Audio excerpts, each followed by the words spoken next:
All right. Here we go, back again on the other side of the coin. All right, we are back again on the other side of the coin. We are going to have a brilliant stream. I can definitely guarantee you that the boys are here. The Chelsea news boys are here. Ameya's here. Kishan's here. The live chat, as always, buzzing. Sudarsan's been here for like the past 2 hours, and he was on his own, just talking ahead in the live chat. I love that passion. Located Lions, he Karthik's here as well.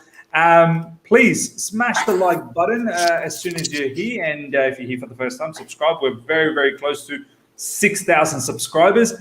We are going to talk about yesterday's game, which was the first preseason game.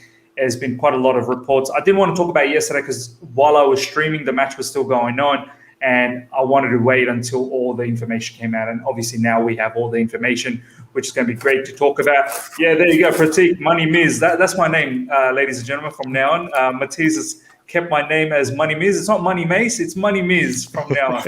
I'm happy to take that. But Kishan, my boy, how you doing? I'm all good as well. I just wish we could watch that match because it's going to be so hard talking about it when you can't visualize the goals. But it's a good score. We came out with a good score when you compare it to all the other big teams and how they've been getting along. So it'll be good to delve into. 100%. Yeah, you're right. Look, even though we don't know how the goals will happen, I've got some articles out. Adam Newson, by the way, shout out to Adam Newson. He's been doing some madness. He's been popping up with some really good exclusives in regards to Cobham and the academy players and exactly what things are happening in training. And he's got a lot of good articles about the game. So we'll go through that. Some pictures are there as well. And some heat maps of Ziyech. There's going to be a lot of Hakim Ziyech prop today, ladies and gentlemen. Ameya, my man, how you doing? Yeah, pretty good. Actually, we were streaming on my channel about the game yesterday. I mean, it wasn't actually about the game, but, it happened sort of simultaneously. And, well, we should have taken your advice because to us, it seemed just like a 2-0 game. I mean, that's what... while we was refreshing Twitter, all it showed was the Abraham and the Ziyech goal, so we can sort of assume that it's 2-0. But then after the full-time whistle, and then we ended the stream, and then we go on Twitter, and then we see that it's 6-1, and I'm like, oh my god, okay. Apologies to all the viewers who joined my stream yesterday. The funny thing is, we conceded first as well. Like when the Abraham goal went in, we thought we were 1-0 up, but we conceded first from a penalty. Do you know what? I didn't know until this morning when I woke up. And because during the stream with Jonathan yesterday, there were people saying it's 2-0 and it's finished. Yeah. And I was just talking about Ziyech's goal because I was just so hyped up about that. He scored the second goal. And they were saying 2-0. So they didn't even know that Peterborough scored the first one. And then I was like, look, I don't want to talk about it. And then by the time we finished the stream, people started saying 6-1. I was like, okay, I'll just wait till tomorrow when everything's out. Obviously, the pictures and everything were out. So it's good. Completely understand. Everyone was buzzing. Literally all the YouTube content makers that did the review straight after, everyone's buzzing, man, because people just went straight to their channels because it wasn't telecasted. But moving from here on, I think they are going to be telecasted. Now that Chelsea's going to Scotland, I believe, or Ireland? Ireland, I think. They're going to Ireland. No. Yeah. Yep. Ireland Dublin, or Scotland? Anyway. Dublin. I think it's Dublin. Dublin, there you go. Yeah, Dublin, yeah, there you go. So it will be telecasted from here on in. So that'll be very good to see for all of us down the track. All right, boys, let's get straight into this. We've got 50 people already live. Let's smash the like button, get the likes up to 50 straight away, ladies and gentlemen. The boys, when these two are here, it's going to be electric. We're going to have some fine conversations. You guys have been coming here every Sunday watching this Chelsea news. So smash that like button off the charts. And if you're here for the first time, subscribe. Check out the boys, their socials in the description straight away as well. Follow them. Okay. Boys, let's get straight into this. I want to bring out the first article. So let's go through this. Actually, you know what?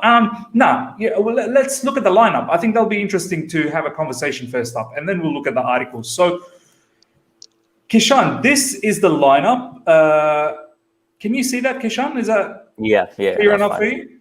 Do you want me to make it a little bit larger? No, that's fine, bro. Don't worry. All right, okay. Let me just... Yeah. Okay. All right.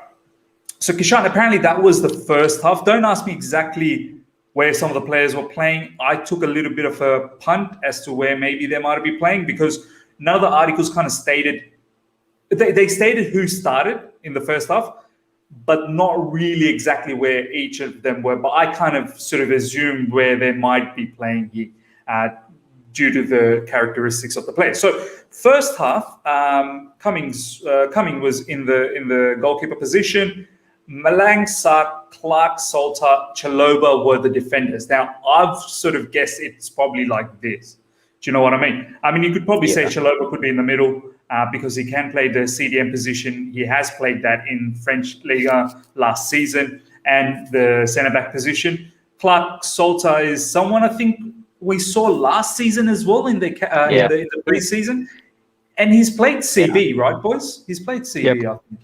Yeah, he left-footed as well, so you probably got it right. The only possible switch is if Sarr played in the middle, but that looks like pretty right, exactly, to be fair. The reason I kept Sarr on the left is because of his left foot abilities and whether I don't think he's played on the left side for Porto because Porto doesn't play with the three at the back. I then have Zappa on the right wing, Alonso on the left wing. Drinkwater, the bad boy, is back in town. He's in the double pivot with Ross the Boss Barkley.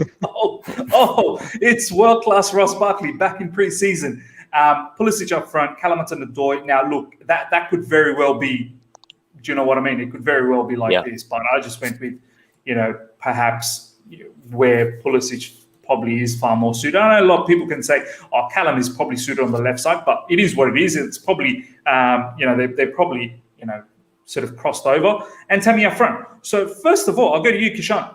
I mean, we kept the same formation. There is a surprise in the second half, which we'll talk about down the track. But first half, we kept the same formation as last season. Tammy gets an opportunity, of course. Pulisic, Callum Hudson-Odoi. And apparently we were behind, and then Tammy had equalized. So from the look of that starting lineup, I mean, what are your initial thoughts looking at that? How are you feeling the first preseason game? It's like the front three is acceptable, and then the rest of them, you look around and you're like, what's going on here? Apart from like one or two, Alonso and Sarr, you'd probably like to see, even Chalobah, to be fair, but some of these aren't really going to get a shot with us, if we're being honest. So it's a bit weird to see someone like Drinkwater get a few minutes. But the thing is with preseason, you can't really look into it too much as well because loads of players get minutes. I think even last season you had Clark Salter, Lewis Baker getting minutes, and then they get shipped out on loan, so you can't really look into it. What happened to Clark Salter? I don't even remember. What happened off the back of last season's preseason? He went on loan to Birmingham City in the Championship. Did he do any good? Does anyone know? Ameya, do you know? Probably decent, but didn't light it up on fire. Like not Mark Gahey levels, that's for sure. Yeah. Fair enough. I mean, at the end of the day, if no one's really heard about it, like the Gahey sort of style of season, then I'm sure probably just had a decent season. Ameya, what's your thoughts looking at that? I mean, does that bother you, Mr. Drinkwater back again? I mean, I guess it is what it is. There's no suitors out there for him. What's your thoughts looking at this first half lineup? I mean, he's just made up the numbers, really, hasn't he? I think he's just looked at the available players and then sort of tried to make 11 out of that. I mean, you have to have particular players for that particular position, right? So I think in attack, we had a lot of our first team players, especially the wingers, right? We had Pulisic, Hudson-Odoi, and Ziyech as well, who we'll cover later in the second half. Tammy as well, who was part of our first team last season. So our attack was, reasonably sort of first team-ish, if I can say that. But then when you look at the midfield, I mean, Drinkwater, Barkley, Drinkwater probably is not going to go anywhere, but there's no way he's going to... just said that's double sixes are legendary, bro. You better watch yourself. Bro, I mean, Drinkwater is probably going to stay, unfortunately, but there's no way he forms part of our squad next season. Barkley as well. Well, it's pre-season, isn't it? So you've got to rate Ross Barkley around this time. But I can't see him being a part of Thomas Tuchel's main first team plans either. And Zappacosta surely is going to get sold. Alonso probably might end up staying. But apart from that, it's just basically it's like a glorified training session, isn't it? Which is why there was no telecast of the game either. Yeah, no, 100%. You know what's really Ladies and weird though, gentlemen, Miz? yeah. I feel like I know that we've played this, and it feels like we've just shoehorned the players into the position. So like Barkley is not a 6 at all. Whereas if you change this around and you put Barkley into a 10, and then you move Chalobah into a 6 with Drinkwater, it's like it's more natural. It's literally more natural, and then it becomes like this. That. Yeah, that's like. But in terms of how we play, it's like we'd have Barkley as a 6, and he's not going to. You could probably even play like this. Yeah, 4-3-3 as well. Yeah, exactly. You probably even play like that. But I mean, it is. Look, this is going by what the reporters were saying. So, no one really knows whether it was a pivot or not. I mean, Adam Newson said. I just want to quickly show you guys. I think Adam Newson said that it was a 4-3-3. Sorry, 3-4-2-1.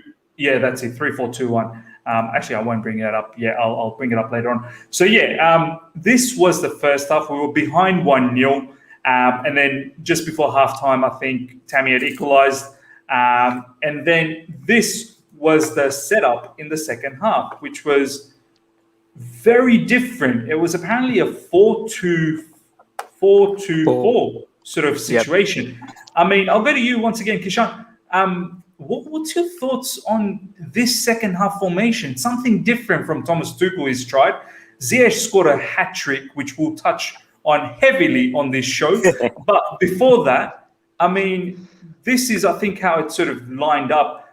Cumming came off for Bergstrom. I don't even know who that is.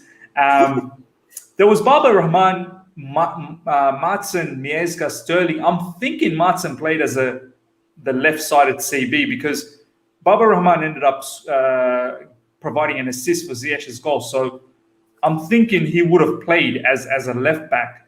I don't know whether they would have changed it around.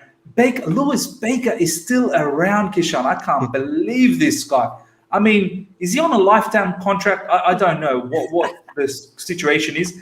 Gallagher would have definitely been in the sort of center of midfield. Ziyech up front, Ruben Loftus-Cheek. I can't imagine where else Ruben would have played in this formation.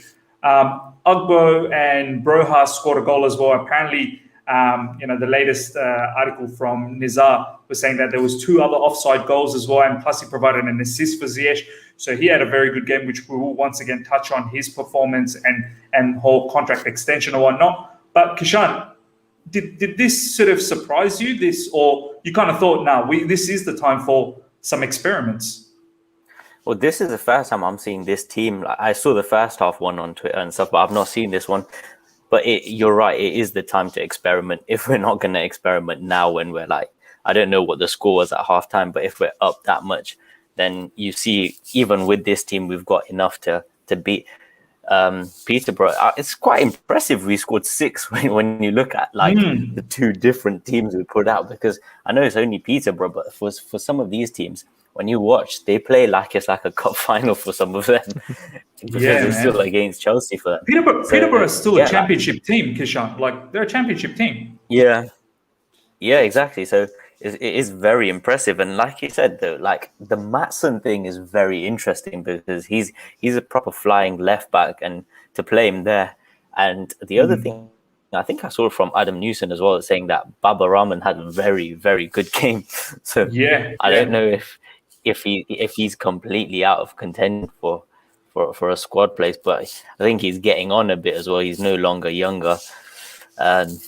Loftus-Cheek on the wing is a bit of a weird one as well, because it's not really his position, but I think he can definitely do a job. But it's that kind of winger that you feel like Tuchel wants. Is Loftus-Cheek really that way? He's going to drive up players. So I don't think we can look into this too much, because it's just what you've got, get it out on the pitch in some sort of formation and see how it works together, really. Yeah, I can see some of the live chat were also saying, Martin, is he really a CB? Look, this was more of a training session, really. I mean, it's not we shouldn't be worried too much about where the role or where they're playing. Like as Kishan said, Ruben Loftus-Cheek in the wing is not really a winger. It was more of a getting the fitness levels up. I think over the next few weeks we'll see more of the players playing in their natural positions and whatnot. Ameya, what were your thoughts of this sort of experiment in the second half? As I said, we will touch on the Ziyech thing. Adam Newson's article was saying that Ziyech found himself a lot of the times inside the box, and that's why he was able to score the hat-trick as well. We'll show the heat map very soon down the track. But, is this possibly something that Thomas Tuchel could think about in the coming season? Some form of a variation, I suppose? I think this is a bit too... I mean, in the nicest way possible, the 4-2-4 is the FIFA formation. I mean, I don't see anyone playing 4-2-4 realistically. Like, even the best teams, how many ever attackers you have, and whatever sort of midfield or defense you have, 4-2-4, it's just way too attacking. And like you mentioned, it's basically a glorified training session, isn't it? So I think that it was just a case of fitting everyone into the squad. I mean, you have 22 players, and all of them want game time, right? So you've just gone and tried to fit everyone in, which is also why Martin probably played as a centre back in this game, although we know that he is a left back, isn't he? And a lot of these players, right? It's the same with Barkley as well, probably playing in the midfield pivot, although he likes to play slightly up front as an attacking midfielder or as one of the eights if it is a 4-3-3. So I think, it could actually be a 4-2-2 because Ziyech and Loftus-Cheek could play that position. Loftus-Cheek played on the wing under Lampard as well initially. We are still robbed of the highlights of that game as well. Doesn't look like we're going to get the highlights of this one either. The QPR game, which we won 7-1, Every time isn't it? Ruben Loftus-Cheek tends to do well, we never see the highlights. Yeah, it's just sad, isn't it? But I think, it's probably just more of an experiment. I can't see him, probably in games when you're like chasing a game, when you're like 1-0 down against a low block, probably you just throw on every attacker you've got, and then maybe that time we can see the 4-2-4. But as a long-term formation, it's just not feasible in my opinion. There's too many gaps, and it's just not a stable formation.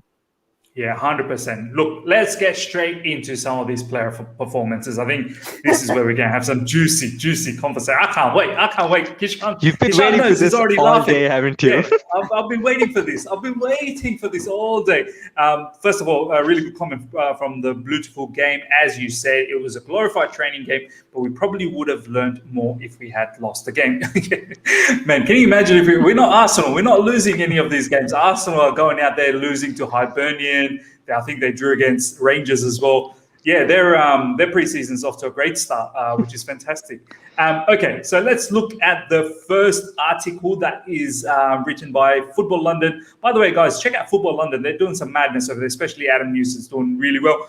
Ziyech nets hat-trick, Mendy and Kepa absent. 11 things we spotted in Chelsea's versus Peterborough. As you can all see, the thumbnail was Ziyech's thumbnail. I mean, surprise. Obviously, I was always going to have Ziyech's thumbnail. Let's start this conversation from Ziyech. Go to you, Kishan, man. I mean, I know it's pre-season. Nothing to be supremely gassed about, but it is a good sign. There's been some articles that's been coming out recently from some of the journalists that cover Chelsea, and they're saying that, one, he's not leaving. A lot of the close journalists that cover Chelsea are saying he's not up for sale. He's not leaving. The club's not letting him, willing to let him go or whatnot. And few were starting to comment or write articles saying that he looks a lot more comfortable this season so far. In the last couple of weeks since he's joined in with the team, he looks like the first season. Obviously, there was injuries and whatnot. The adaptation time comes in. Gets himself a hat trick. Good way to start the preseason. I mean, what do you make out of all the hype from yesterday? The football Twitter was going mad. Posting Ziyech's photo everywhere and whatnot. I mean, what do you think? How are you taking this particular performance from Ziyech? Well, obviously on like football Twitter, they're gonna hype it up, and I don't think they believe it's just good fun there, but. There's nothing negative that comes from scoring a hat-trick. And the impressive thing is all of the goals were inside the box, because I think all of us have this kind of thing. When we imagine Ziyech scoring, it's going to be like 3 bangers from outside the box. But it's good to see that he's getting in there and trying to score, because in terms of that shooting technique and stuff like that, he's actually really good. He's got a wand of a left foot, so it'd be good if he gets in there and he can actually get a few more goals. Now, I just wonder, I know he was playing on the wing, or we had him playing on the wing. I want to see, like, in the game, like how so that your heat map kind of shows he was in the box quite a bit then. So quite it's a like, lot. I've always Have you noticed as well, Kishan, he's not really hugging the sidelines. Look at where he's sort of positioned, sort of in and around in the center area, and then he's drifting into the box.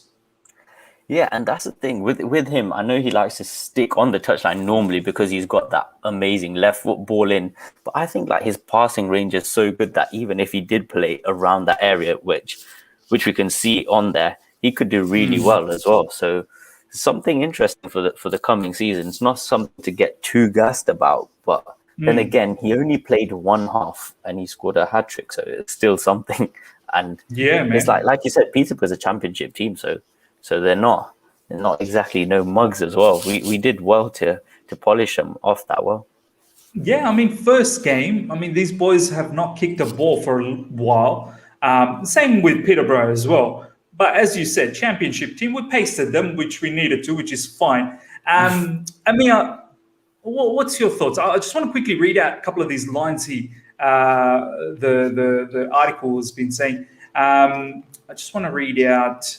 Yeah, at the end of the first Premier League season in which he made 23, so he's talking about, the article's talking about Ziyech. He made 23 appearances. Ziyech scored just 2 goals. One of those came against Burnley, and the other was that strike at Etihad. Both were from outside the penalty area, and that was no huge surprise. As below expected goal shot map from Understat shows, Ziyech wasn't exactly getting high-quality scoring positions on a frequent basis. Okay, so this was actually... is this last season's? Are they saying these are his shots? These must be his shots. I doubt they'd have this level of analysis for a game that wasn't like televised. It'd be very hard. Ziyech, I just want to quickly read this out then. Ziyech wasn't exactly getting high-quality scoring positions on a frequent basis. Instead, he was taking speculative low-value efforts from distance. So, the result of this rather... scattergun approach in the final third was Ziyech's expected goal. I think it goes on to say that he was far more in the box. This is somewhat of an oversimplification, but the easiest way for an attacking player to up their goal output is to ensure they're getting into and then taking shots from inside the penalty area. It is within the 18-yard box, high-quality chances come. In yesterday's preseason friendly win over championship side Peterborough United, Ziyech struck a hat-trick after being introduced at half-time interval. Most importantly and intriguingly, all 3 of his goals came from inside of the penalty area. Of course, there are factors to consider, such as strength of the opposition and the fact that was an early preseason fixture, but Tuchel will have enjoyed seeing Ziyech taking shots from good positions rather than letting fly from 30 yards, hope rather than expectation. I mean, Ameya, this is where the difference is. Seems like there could be... Okay, I want to address this because a lot of the people have been saying the 3-4-3 does hurt Hakim Ziyech. But do you feel Hakim is good enough to implement a different style of football that is away from what he's been up to and adapt to what Tuchel wants in that formation, more go into the box and take shots inside the box? Because you are damn good enough. You've got the quality, you've got the technique. You will score a lot more goals from the inside the box as opposed to, as the article saying, letting fly from outside the box, which we've seen. But let's be honest, it's a low percentage sort of a scenario. But what do you think, Ben, knowing that the hat-trick came from inside the box? It's great to see, honestly, like you mentioned, although it's early and then it's just a championship team, isn't it? But to get a hat-trick and to score all 3 goals from inside the box, that's a remarkable achievement at any level, whether it be a friendly or whatever, right? Because it's never easy to score a hat-trick, but to score all 3 from inside the box, that's great to see, especially for a player like Ziyech, who we know likes to shoot from far out, or because you use his wand of his left foot. Basically, it's what Kishan said earlier. But yeah, I think he can adapt. Definitely, he should adapt ideally, because I think we're all in consensus that Ziyech probably most likely will not leave Chelsea Football Club this summer unless someone comes in with an outright offer for him. So I think that Ziyech is more or less going to stay. And we've fought against people about this as well, because a lot of people kept saying that, you know what, he's going to go, he's going to go. But then I was like, you know what, he is going to stay. And I think this season, if he can get a consistent run in, right, in this system, then I think it would help him a lot. Because last season we could see under Lampard, he, like, just when he started playing well, he got injured, and then, you know, Lampard got sacked. Tuchel came in with this new system, and then he had to adapt himself once again. But this season, you know, if he concentrates on that one position right from pre-season, right, and then, you know, every game he plays there, he gets to know the position, he gets to know the people around him, you know, he gets to know where to look when he is in that position. He knows where to make the run. So once all that is drilled into his head, I think he could be a different player altogether next season, and hopefully he is. Because it looks like Tuchel is going to stick to this 3-4-3, isn't he? I mean, a lot of us thought that he would probably look to shift to a back four. I think he will be a lot more flexible than he was last season, that's for sure. But it looks like 3-4-3 is going to be his priority. So Ziyech simply has to adapt because he's in his prime. And, you know, I think he will. I hope he will. And I hope that he can, you know, lift the fans off their seats, who will hopefully be at the games, you know, this coming season, because, of course, there weren't fans the last season. But this season, hopefully with fans in the stadium as well, hopefully he can provide that, you know, that spark, that electricity, which we've been lacking from that side. And hopefully he can up his goal output as well. And, you know, we never know how it could go. But yeah, if he does get a solid striker, in you know, to whom he can cross the ball effectively, it'll help his assist numbers massively as well. So if we do get that, then we're going to be looking at a monster next season, and hopefully we do. Yeah, man, I can't wait. I can't wait to send Kishan at Leicester's home ground. Ladies and gentlemen, Kishan he resides in Leicester. I'm not going to tell you exactly where. I don't want you to go to his place. But I'm hoping to sponsor him. Hopefully he can go to the match, watch, and you know, maybe we can do a live with him post-match, and hopefully Ziyech plays and he can absolutely rip things apart. Robbie, thank you so much for this comment. Hakim has played as a 10 for Ajax, so it's not far off. It's that his pressing needs work. You know, it's crazy. People talk about his pressing, but that's one thing that he was so good at Ajax, because Ajax is all about the pressing. We're going to start talking about other players now, but I want to get a quick thought from both Ameya and Kishan. I'll go to you, Kishan. I mean, Kishan, what are you expecting from Ziyech in the upcoming season? You think he's going to have a big season, or another one of those seasons where inconsistency, more rotations, probably not enough game time? I mean, what do you think? I think the latter, if I'm being honest. It's not because I don't think he's a good player. But you've always hated Ziyech, bro. I don't know why I bring you to this channel. I need to cancel you. I didn't hate him at all. I actually like him a lot. But it's if we're after that striker and we get that striker, I'm assuming that the striker, whoever it is that we've bought, has that position set, and I'm assuming we're staying in the 4-3-4 or 4-3-2-1. Those two players behind, then you're gonna have Mount, Havertz, Werner, Pulisic, possibly Hudson-Odoi even, and Ziyech fighting for that. So that's six players. And you kind of know that Mount is nailed on. And I think in this coming season, I think Havertz will see a lot of minutes. And then I know Werner's been a bit of a clown, but you know how important his runs are to us as well. So it's like, without a formation change, I think he's going to find it extremely difficult to get the minutes he needs to like shine, basically. Yeah, man. Pratik is saying biggest season ever of his career, I reckon. Touch wood. Ameya, what's your thoughts, man? I mean, people already know. I feel like he's going to have an unbelievable season. I think it's more of a hope, I suppose, than a yeah, I can definitely put my money down on it. But that's how I feel. But what's your thoughts, Ameya? I think Kishan actually made a good point there, especially if we continue with the current formation. This is the issue I have with this formation, right? Because it leaves us just three attackers, out of which one is a striker, and that's nailed on, whoever it may be, the new signing, praying we do make one in the first place. But yeah. And then on the left, it's nailed on going to be Mount, right? So it just leaves one position on the right. And as things stand, ideally it would be Havertz for me. The way he's playing is excellent, which is why if he does shift to a 4-3-3, and I'm begging he does, and we can move Mount back into one of the eights, which I still feel is his best position because he offers so much there. As a number 8, he has the energy to track back, he has the energy to drive the ball front and pick a good pass as well. So I would still prefer to see Mount as one of the eights in the midfield 3, and then up front, then it leaves a couple of more options, right? We have so we can have. It's still going to be difficult for him to get into the squad because obviously Havertz right now is ahead on the pecking order, but it's just one shot below, right? And I mean, if hopefully not, but if Havertz does have an injury or he's being rested in a game, then I can see Ziyech coming into that right wing spot, because it's only those two contending for the right wing spot, and on the left you're going to have Werner and Pulisic maybe, and the striker up front. So if we do switch to a 4 at the back and move Mount into midfield, then I can see Ziyech getting a lot more playing opportunities. But if not, then it's going to be hard. But hopefully, Ziyech does make the most of the games that he's given, either off the bench or maybe when Havertz is resting or when Havertz is not up to it, maybe, because he's still young, right? So we can expect inconsistencies from Havertz this season. So if he's not playing well, maybe remove him from the squad and give Ziyech a run of games, and hopefully he impresses that time. So I'm not expecting too much, but I think it's definitely going to be better than last season. I'm going to go with probably, I'd say he can easily have about like 7-8 goals and easily like 12-13 assists next season. 20 GA in all competitions. 20 goals. That'd be good, man. That'd be good. I'd take that. Ladies, go on, Kishan, bro.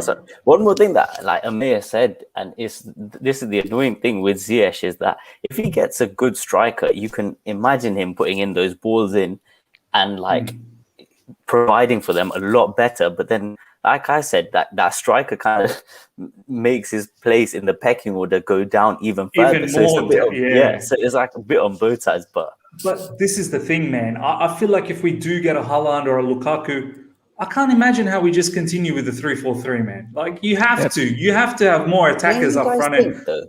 At the same time, like if you have a striker and then Mount and Havertz behind, I feel like you're not going to create heaps of chances, because Havertz is not really too creative. He's more like someone who you want to arrive late in the box and score goals. I don't think there's like someone who's going to create massively. And this is why I push Hakimi so much, because from right wing back, you know how many chances he's going to create. And this is the thing. Like, I still think we've got a problem creating high quality chances. I want like those balls that are whipped across the goal line and someone to tap. And it's literally a tapping. Yeah, tapping. And this is why we need elite strikers, because we create too many half chances, and elite strikers sort of take half chances. If we were creating high quality chances, even Tammy, you could stick a poacher like Tammy in there and he'd get you like 20 goals a season. But we're not. And that's what's really hard. And that's why we've been linked with Hakimi, haven't we? Because we wanted to improve that right side to get a lot more purchase going forward. And someone like Hakimi could have done that. But it looks like that, obviously, that is dead. But the whole Adama Traore thing has sort of disappeared as well. So, that's why you need to have more of the attacking flair so you can create those high-quality chances. Ladies and gentlemen, check out the poll I've just put out there. I said, who do you think will have a better season out of the following? Pulisic, Hudson-Odoi, and Ziyech. 137 votes so far, 56% for Ziyech. So that's a little bit about that. All right, let's talk about the next player on the ranks. Let's start from the goalkeeper. There was no Mendy, there was no Kepa. Obviously, we saw Cumming and Bergstrom. I've got no idea who that is. Ameya, what's the situation in your perspective about Kepa? I mean, is he again going to be a second keeper for us? I can't picture how a £71 million goalkeeper is our second keeper. I know Mendy's got AFCON, possibly. I don't know whether that's going ahead or not in January. Let's assume it is. How is he not gone yet? Like, he wasn't even part of the Euros. They haven't been able to strike up a particular loan move for him or anything like that. I'm not saying sell, because I don't know if anyone's capable of selling him as yet or buying him as yet. Do you expect him, or do you expect one of these Cumming or Bergstrom to be as a backup? I think it's definitely Kepa this season.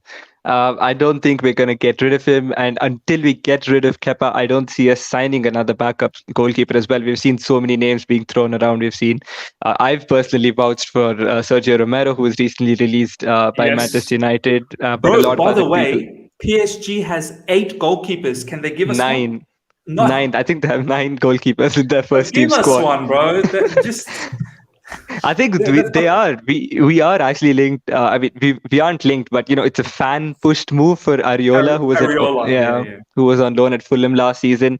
I think he's a good keeper, and he would actually make an excellent backup for us next season, personally. But there's just no way we go out and sign Ariola when we already have Kepa. There's no way it's going to be Mendy first choice, Ariola second choice, and Kepa third choice.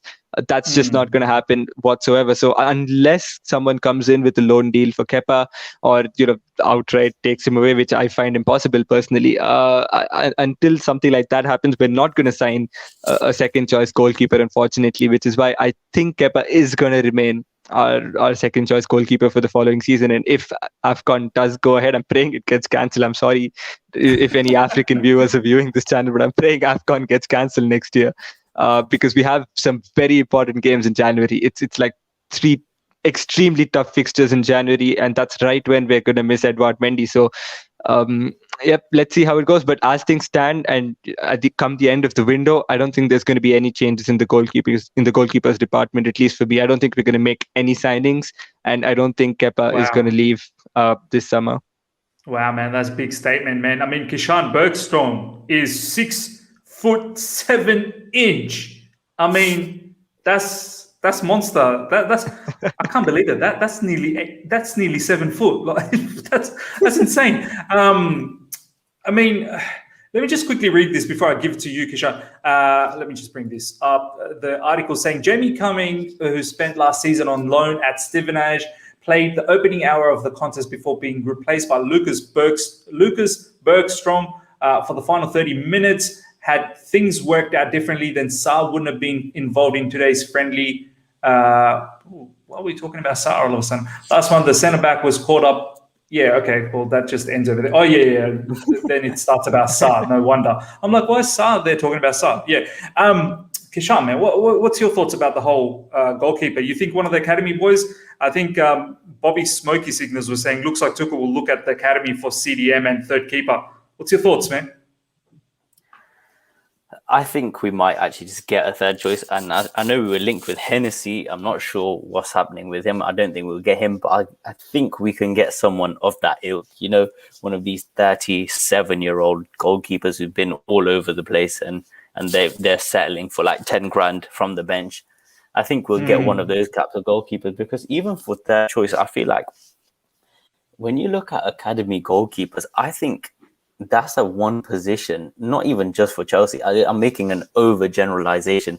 When academy goalkeepers come in, I think they're so below the levels of even like Kepa. You'd still have Kepa in goal, because some of these academy goalkeepers, I don't know, they need to get to an age of about 22, 23 before they start getting integrated in. That's why Donnarumma. Honestly, I don't remember a Chelsea academy goalkeeper ever coming out of the blue, like the way where we have, your Billy Gilmores or your, Tino Livramentos, Tino Angelin, and that kind of sort of, like obviously Mason Mount and all that.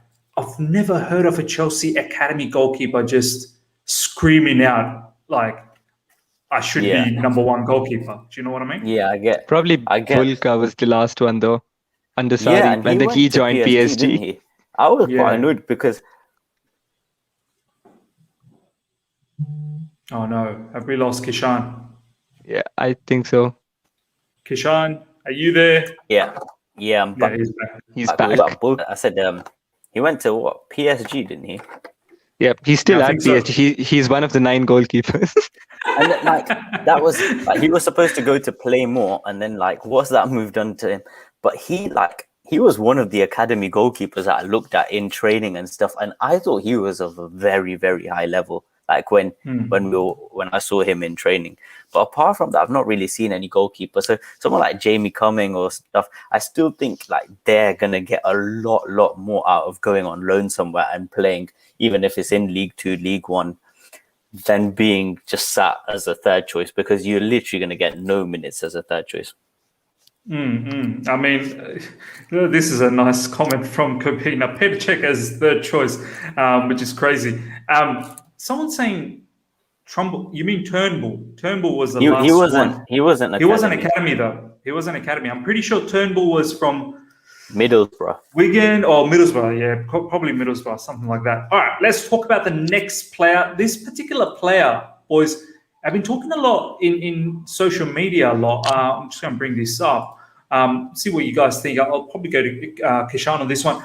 Malang Sarr had things worked out differently. Daddy last month. However, the decisions was so he was meant to go to Olympics, which he didn't. The decision was subsequently taken for him to miss the tournament and remain with Chelsea. It's not clear who made that call, but the Blues didn't have to give Sarr permission to travel. It resulted in the 22-year-old having trained with the Blues this week, and he is understood to have started on the left of the back three for today's game. I had a Porto, fan will come journalist sort of. I remember. And he literally said Porto were not impressed by this player. I mean, Kishan, what's your thoughts on Malang Sarr? I know he played for us yesterday. He's been saying that, it's the Champions team, with the team has won the Champions League and so on and so forth. Kind of giving an indication that he wants to stick around and do his best. But I can't say...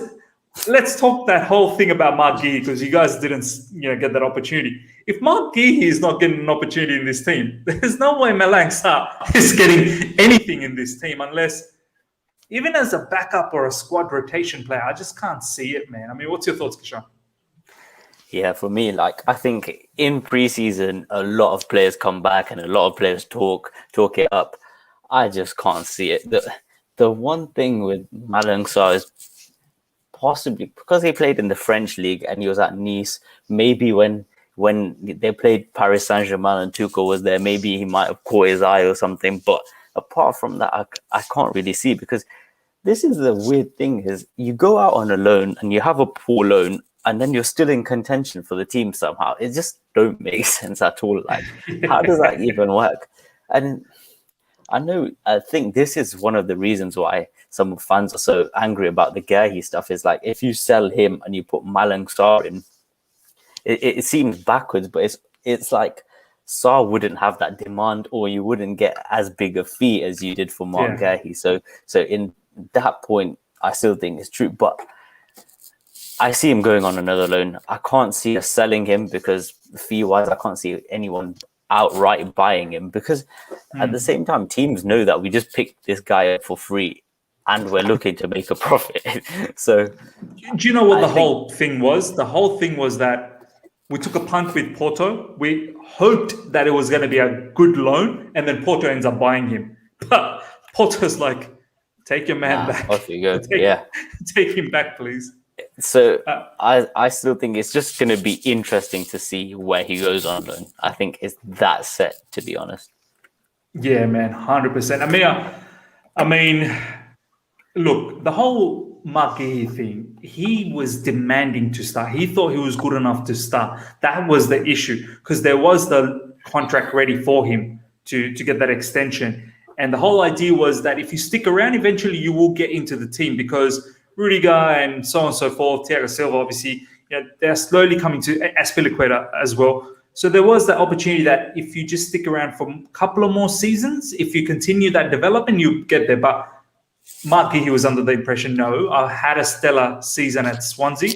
I'm good enough to start in the Premier League. Here's an opportunity. I'm going to go.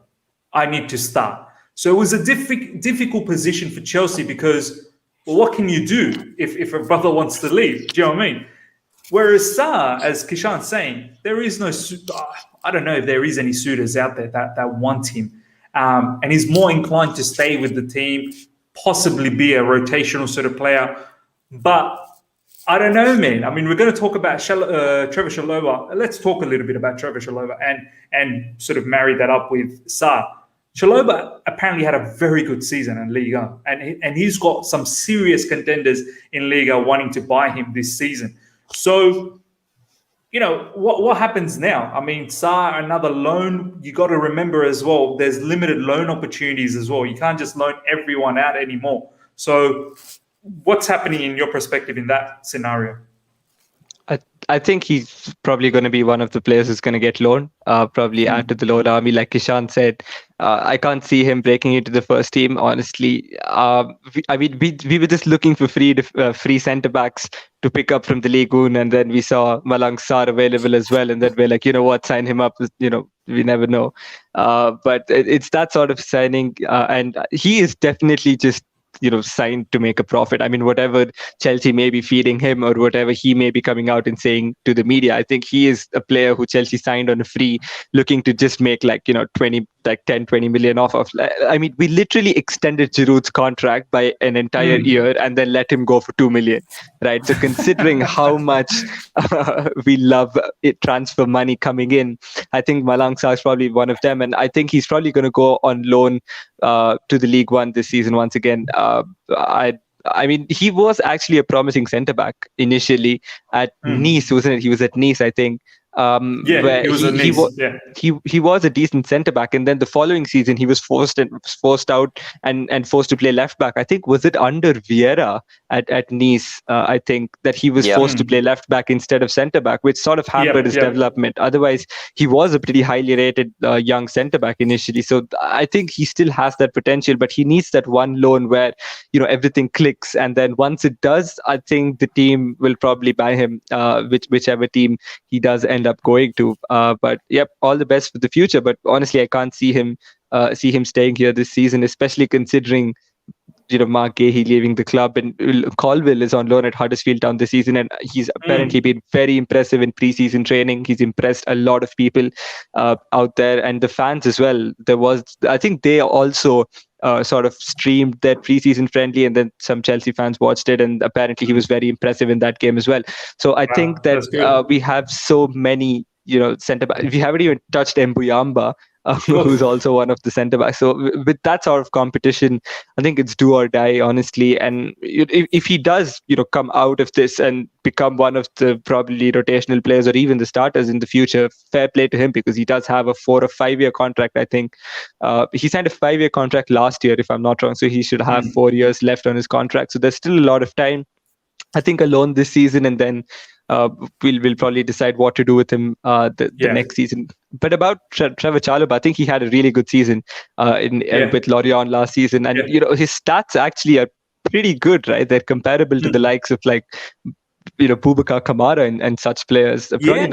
He's really touted highly in League 1, very highly. They talk supremely about him.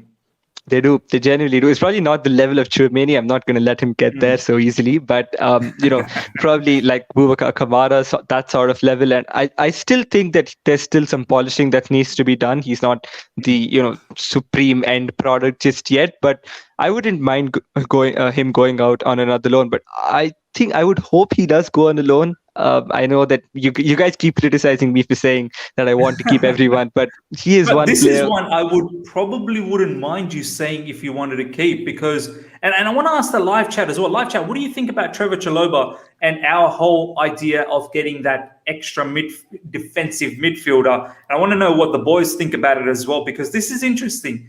That extra midfielder doesn't need to be an 80 million, or apparently Chelsea's going to put in a 50 million bid for Declan Rice. I don't know how West Ham will agree on that ever. But Ameya, I mean, would you ever entertain Chalobah as that 4th choice midfielder? Defensive midfielder, I don't think so. I don't think he's good enough yet. No, I mean, there were some links about West Brom being interested in him for a permanent deal. So I think he still has a season or two of polishing to get done, even before, making it at Chelsea as a rotational player as well. So, I mean, he is a very good player, don't get me wrong, but there's still loads of work that needs to be done. If Thomas Tuchel thinks that it could benefit him, learning under Thomas Tuchel directly instead of going out on loan somewhere and then, getting different instructions and that sort of stuff, then, fair play. But I still think that a loan would be the best option for him, even if we don't sign a defensive midfielder like you mentioned. Fair enough. Roby is saying Trevor Chalobah covers ground like a monster and has such a great stride with the ball. And then flies straight after, not good enough. Kishan, I mean, I don't know how much you've seen Trevor Chalobah. I've not seen that much, but I've been reading articles, especially from the French side of things. I think Julien Laurens has been praising him a lot as well. It's strange. Had it been like a Shuameni or a Boubacar Kamara, just because it's Trevor Chalobah, you don't get to hear much about it. If it was a French background, everyone would be after him right now, Camavinga kind of name or whatnot. But Kishan, what's your thoughts on Trevor Chalobah? See, I think he'd be a decent option even now, like if we weren't to buy anyone and he possibly stayed. Like if it comes to that point where you're like, we have to make do with this squad, I think he could definitely do a job. But it's at that point where with him, how I actually think he'll end is even if he goes on another successful loan, I can't see him getting integrated into the squad regardless. I think he'll be someone who has to move on eventually. I like this comment from Declan in Ireland. I don't think that we can have too many young players learning on the job under Tuchel. Yeah, I suppose you're right. But when you look at the midfield, Kante, Kovacic, and Jorginho, they're all very experienced. So you could possibly have, an understudy there. Do you know what I mean? But Miz, it's like we sent Billy Gilmore on loan, who's way further down in development, and then to keep Trevor would be a slap in the face for Billy. Billy be looking at, why'd you send me? Why wasn't I considered? I completely get you, man. By the way, Billy Gilmore had a very good first half match. I can't remember who they played, but I saw the highlights. It was a non-league team, I think. But Kings Lynn. Yeah, but good game, though. Good game. He had a very good game. All right, let's talk about the next player. Kishan, Ross Barkley, Ross the boss. He got himself an assist. For some reason, becomes world-class during preseason. I tweeted out, I have to be honest with the live chat. I've got an irrational love for Ross Barkley. A lot of the OGs, I'm sure you boys probably know this.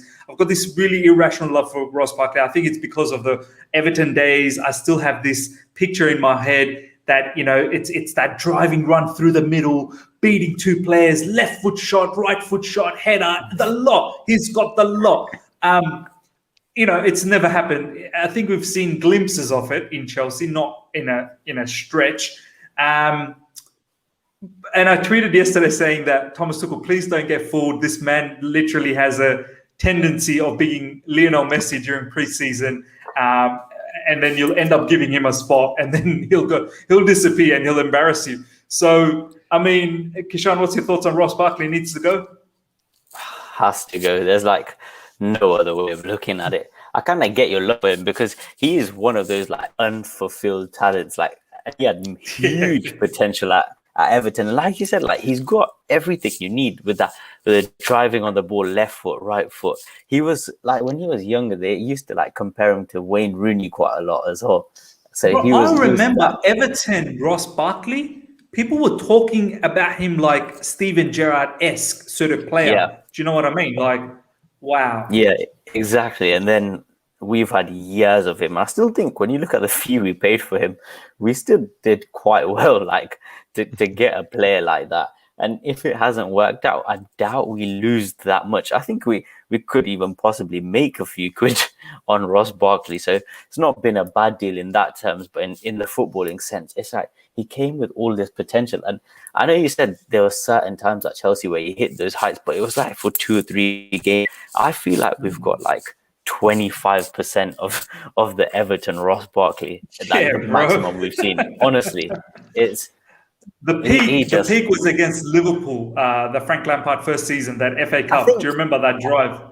That was, but I still don't think he was great under Lampard at all. I think that Sarri season where he scored I think he scored 4 in 4.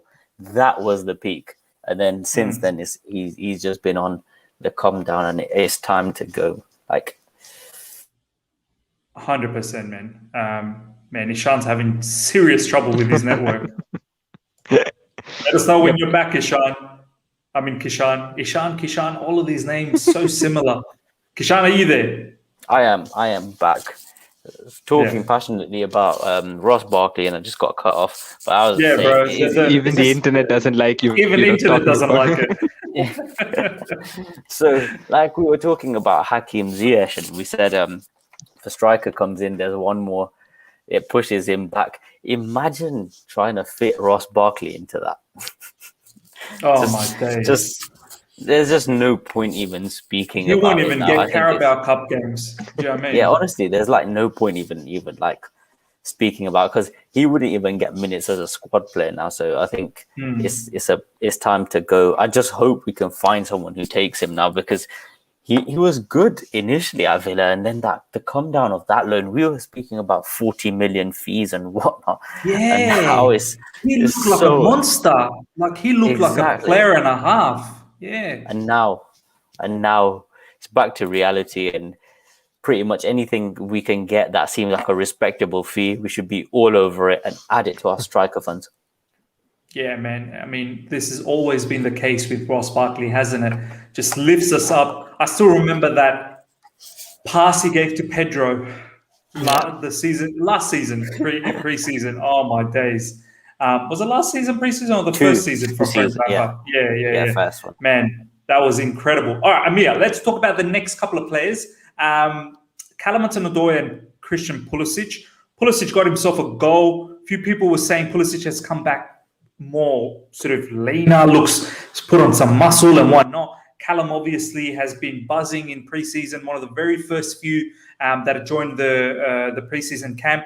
The article here talks about, let me just quickly read this. The last 2 seasons haven't been easy for Hudson-Odoi, yet there is no doubt the 20-year-old can blossom into a star at Chelsea. After Tuchel's arrival last term, Hudson-Odoi was utilised predominantly as a wing-back, not his preferred role, before dropping out of the starting 11 entirely during the latter weeks of the campaign. If Chelsea are to see the best of the academy graduate, it's likely to be from his favoured role on the left of the attack. And that's the position in which he was deployed in the first half against Peterborough this lunchtime. On the opposite flank was Christian Pulisic, and the American found the back of the net in the opening period from the penalty spot after being felled by a visiting defender. There you go. So it was 2-1 at halftime, I think. So the guys were saying it. These two players, Ameya, they have to have huge seasons for me, man. Actually, both of them. I mean, I know people are going to say, oh, but Miz, they're so young. You know, you got to give them time. I get that, but they've started their career a while back. So, and I know they've both had injuries and whatnot, but it's crunch time. This is crunch season. Pulisic will be his 3rd season for Chelsea. Callum Hudson-Odoi as well, I think 3rd season or something like that. 2nd proper season off the back of the injury. So fair enough. It's a very serious injury as well. So I'm giving him that time. But Pulisic, he has to remain fit for me, man. Literally, this guy gets injured in the warm-ups just before game starts when he's been announced to start. And then Tuchel has to make an adjustment in the team. I mean, Ameya, what's your thoughts on both of these players coming into the new season?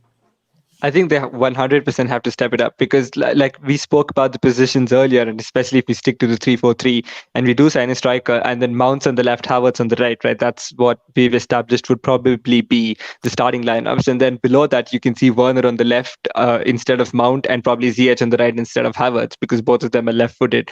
And I think both Pulisic and Hudson-Odoi are probably going to rank below that. Which is why I think they definitely have to step up their game. They have to be more consistent. And I think this season as well, I think they're going to probably be restricted to bench opportunities, especially if we continue with the current system. Then I definitely see them, sort of impact substitutes. I can't see them starting week in, week out though. But I hope the few opportunities that they are given, I hope they can impress Thomas Tuchel, and I hope that, they can probably get a run of games sometimes during the season because they have to, like you said, step it up. And they're both very young. They've both got a lot of time to go. And, if we do make the mistake of moving them on, then I definitely think that they're going to get a lot of development at the new club and they're going to reach the heights that they could have reached at Chelsea. So I don't think they're going to get sold or loaned. I think both of them are going to stay with us this season.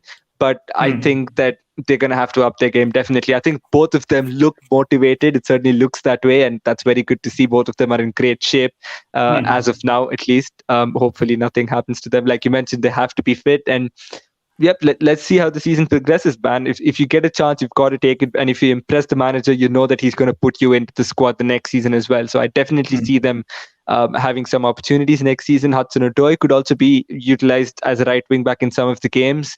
Like last season, right? Crystal Palace, I think we can all agree that that's probably one of our best performances under Thomas Tuchel attacking wise.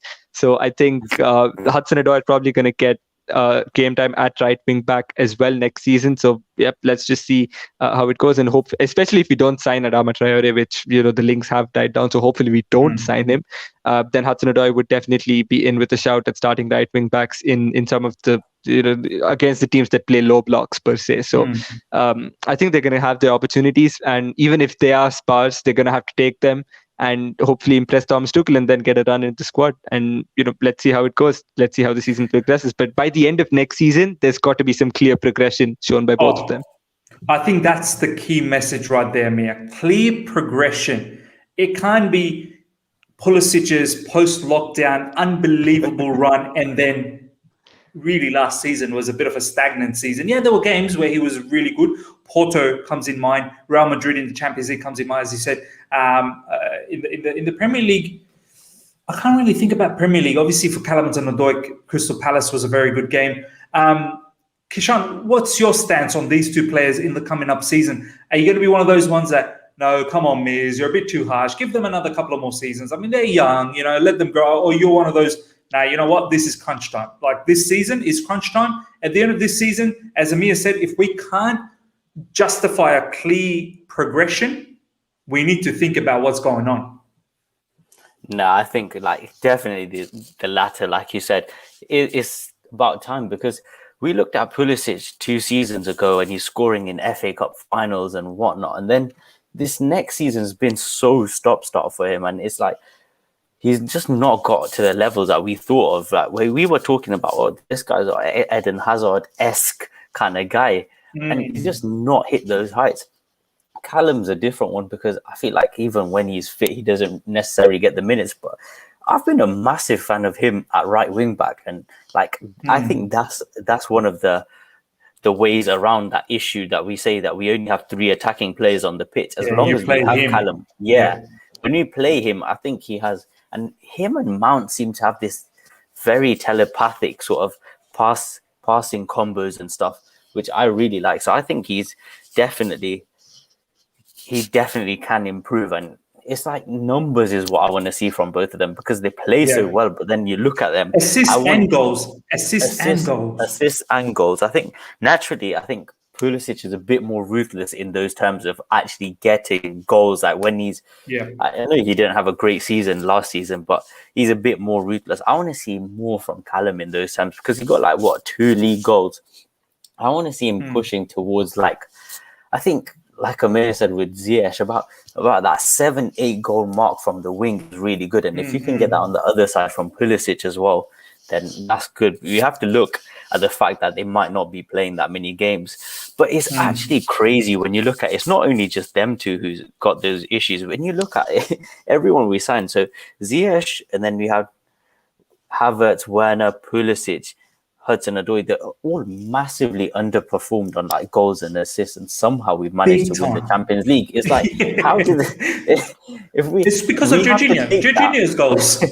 We have to take that as how do we do that, and learn from it, and make sure we get someone in place that can get us a lot of goals, and these guys need to provide for that guy.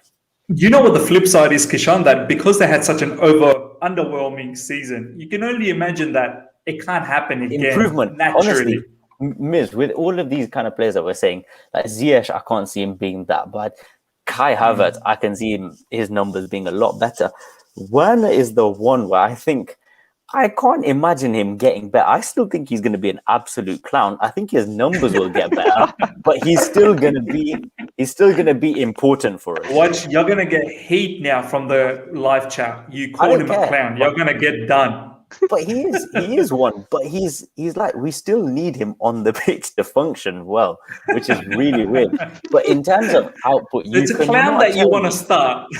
Liz, this guy's gone from 28 goals in the Bundesliga and one of the best strikers in the world. If we were purchasing a striker last summer, Werner was when we got him, we thought, well, there's our striker problems done and dusted. And he's come and he's got 6 league goals for us, but still somehow he's contributed massively, which which is a credit to him. But in terms of numbers, I want to see him step up to at least that around 15 goal mark. We paid 50 odd million He for this missed guy. He's not 19 big opportunities last season, apparently. 19 right. big opportunities. He could have been easily Golden Boot winner. And he's just so like, he just seems so nervous every time the ball comes into him. He just needs to relax and give it some time. His off the ball movement is amazing, and like that will help us. But I want to see him combine with another striker. And this is the 4-2-4 kind of thing we were looking at. It's like I can see if we were signing a striker, I can just see Lukaku getting a lot out of Werner because of the Lautaro kind of partnership he has. I could see a lot, but that's like a whole different issue. And I'm sure we're all just waiting on something to happen in that. We ain't got no time for that in this particular show. I can see football CFC, CF Candy is constantly spamming and saying, do you guys think the Lewandowski news is fake? Look, my man, we'll get back into the transfer news tomorrow. I don't know whether it's fake. I don't know whether it's truthful. All I can tell you is that the Haaland situation, it probably is fake. I mean, I can't imagine how Lewandowski leaves, but you never know. I mean, 50 million for Bayern Munich. But the thing is, if we go for Lewandowski, bet your bottom dollar, Haaland's going to Bayern Munich next season. You just know it, because that's the perfect opportunity for Bayern Munich to replace. I'm starting to think that like now Bayern Munich is not as an attractive like club to go to as it was like a season or two ago. I don't know. I could just feel them coming downwards in terms of like the players they get linked to. In terms of like 10 seasons in a row or 9 seasons in a row in the Bundesliga. That's fine, and they always recently won the Champions League as well. But like their dominance in the Bundesliga is always going to happen. But it's the Champions League, and for a few years they went missing in that, and then they won it. But I could see that slump coming now. I feel like a lot of their players are leaving or looking to leave. Even like Kingsley Coman gets linked away quite heavily. Goretzka gets linked away. They got the new manager, bro, Nagelsmann. Yeah, he's a good manager. But, but again, we'll see how it goes out. But I think that the Lewandowski links, like in terms of him coming to us, I wouldn't be surprised if he came. It's just I can't see like us really going for him and pushing out 50 million at his age, even though he pretty much win the league for any team that he goes to. Bro, having that firepower up front, and when you think about it from a Lewandowski point of view as well, I mean, he's done everything in Bayern Munich, Champions League, Bundesliga, 200,000 times he's won it. You know, DFB Pokal as well, how many times he's won that. So, I mean, he's done it. So he's got not much to prove. But look, we'll talk about all of that tomorrow in the transfer news. I want to talk about Conor Gallagher. This is a really good comment here from Declan in Ireland. What about Conor Gallagher? We will talk about him. But before we do that, over 120 live. Let's get the likes up to over 100, guys. If you're enjoying this, we're going to talk about a few more players and then, you know, bring a nice sort of conclusion to this first particular game. So let's get the likes up to at least 100, guys, if you're enjoying this. And also check out my panelists, their socials in the description, and vote in the poll. I've literally put a question out: who's going to have a better season out of the 3 players? So far, looks like Ziyech is winning out of Hudson-Odoi and Pulisic after 277 votes. So Miz is loving 52%. It. I'm loving it, bro. I'm going to take a picture of that. All right, Ameya, Conor Gallagher. Apparently, this is a particular player that's been touted by many of the journalists that's inside Chelsea, saying that he fits the whole, you know, the ideology of Thomas Tuchel. Intensity, engine of a player, you know, can run all day long. Passing is not that bad. You know, has the capability of scoring every now and then as well. Just a superb sort of young talent with a good attitude as well. Head down and just works hard. However, there's strong rumors that Newcastle's after him and Crystal Palace is after him. Whether it's a loan or a full purchase, I don't know. I get the feeling this is another one of those players that wants to start after playing for West Brom and starting for West Brom to then just be a squad player. I don't know whether this is the thing. All of our academy players, the really good ones, they don't think they want to stick around for squad player sort of role. They want to start. once again, do you know what I mean? Like, I feel like that fourth midfield role, someone like him could take that, as opposed to, people are going to start thinking I've got an agenda against Rice. I don't. I'm just being realistic about the whole situation. If we get him, we get him. But I mean, Conor Gallagher, what do you think, man? Do you think he's another one of those casualties like Mark Gehi very soon we're going to see? Probably not. Definitely not. I think a loan is in everyone's best interest this season. I mean, like you said, he probably would want to start a lot more games than he will at Chelsea this season. He's another one of those players who I'm not quite sure fits into the midfield pivot. I think he likes to play slightly more up front, probably as one of the eights in the midfield three or one of the tens. He can be like a Mount understudy sort of player. But I think the amount of players that we've got, and we've just spoken about them, Kishan just went on a rant about all our attackers a couple of minutes back, right? So we know the number of attackers that we have at our club currently. And so in this current system, I can't see him fitting in seamlessly. I mean, I can see him fitting in. I can't see him getting any game time whatsoever. I think it's going to be restricted to cup games this season. So personally, I would allow him to go on loan once again, probably to Crystal Palace and Newcastle. They're both pretty solid teams. A much bigger upgrade compared to West Brom last season, who are definitely touted to go down. But Newcastle and Crystal Palace are like solid mid-table teams who you don't think are with a threat of relegation. So I would be more than happy to let him go on another loan this season. I wouldn't be too surprised if he sticks around. But at the same time, I still feel his best position isn't in the pivot. It's slightly up front. So I think that considering that, we're going to have to see. I feel like he's a genuine He is an 8. He's a perfect 8 in a 4-3-3. So I think considering that alone would be in everyone's best interest. But he could play in a pivot because I remember watching the UEFA Youth League games back then, and Gallagher and Gilmore, Gallagher and Gilmore used to play together in the pivot, because our academy also uses the 3-4-3 mainly to help development of the players. So when we do play 3-4-3, it was a pivot of Gallagher and Gilmore back then. So I wouldn't be too surprised if Tuchel probably does keep him as a squad option, but I think Newcastle or Crystal Palace loan would be ideal. Yeah, man. Look, I get what you mean. I wouldn't mind him sticking around. Honestly, I wouldn't, but I think it's either going to be a loan. I wouldn't even be surprised if it's a sell. Honestly, it could just, we could just cash in if a good offer comes in. I think I heard something around 15 million for him, which is quite crazy when you think Mark Gehi, who hasn't even laid a ball in the Premier League, is going for around 15 to 20 million. You'd think someone like Conor, who's actually played a season, probably be more. But even 15 is pretty huge for a player that just one season in the Premier League. But that's the quality that Chelsea has. I like this comment from Harry J. Gilmore getting relegation experience. We're all going to get some sort of experience, my man. We're all going to get some sort of experience. Let's talk about... Avinav wants to talk about Charlie Masundo. Charlie Masundo wasn't part of the team yesterday. Apparently picked up yet another small little injury that's set up a bit of a setback, but it's not big enough for him to miss out on the trip to Dublin. So he's going to go there, but he's a small injury, little injury. So this is the thing, man. I mean, he was touted as 20 or less than 20% chance to come back and play football again. That's the level of injury that he had. And for him to come back to where he is now, that's a miracle in itself. So from here, I know a lot of people are so gassed, and I know the Chelsea admin, football Twitter admin, is literally pumping out his pictures on a regular basis. I can't see him being part of this team, man. I really can't. He's going to get himself a loan, and then we see what happens from there on. All right, Kishan, let's talk about Armando Broja.